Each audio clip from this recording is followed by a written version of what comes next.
एक ऐसा असंसदीय भाषा का प्रयोग जिसको मैं कैमरे के सामने बोल नहीं सकता, और उसके बाद बेल में आकर के मंत्री के पास, हमारे माननीय मंत्री जी के पास आकर के ऐसा कर रहे थे कि जिस तरह से वो कॉलर पकड़ लेंगे।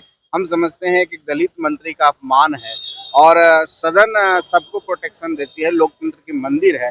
ऐसा व्यवहार विपक्ष के द्वारा किया गया है।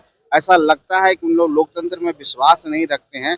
बाबा साहेब भीमराव अम्बेडकर जी के बनाए हुए संविधान में विश्वास नहीं रखते हैं। एक घोर निंदनीय आज हुआ है, और हम समझते हैं उन्हें माफी मांगनी चाहिए, नहीं तो हम लोकतंत्र हमारा कहीं न कहीं पिछड़ रहा है, शर्मसार हो रहा है। आखिर क्या बात हो गई कि नौबत मारपीट और गाली गलौज देखिए, तक? वाद विवाद में बातें उठती है, कोई भी बात ऐसी होती है, लेकिन उत्तेजित हो जाना, और एक माननीय सदस्य जो विपक्ष के हैं हमेशा उत्तेजित हो जाते हैं। उत्तेजना में अगर इधर से कुछ लोग बोले कि आप नियमन दीजिए, माननीय सभापति महोदय उनको बार-बार बैठा रहे थे, उनको यहाँ तक कहे कि आप सदन से बाहर चले जाइए, तो सदन जो हमारे सभापति महोदय हैं, उनका भी उन्होंने एक तरह से तिरस्कार किया, उनका भी अपमान किया, और उसके बाद वेल में आकर के वो इस तरह के भाषा का प्रयोग किया जिसे मैं बोल नहीं सकता हूँ। हम समझते हैं कि लोकतंत्र के लिए आज काला दिन है हमारे बिहार विधान परिषद के लिए।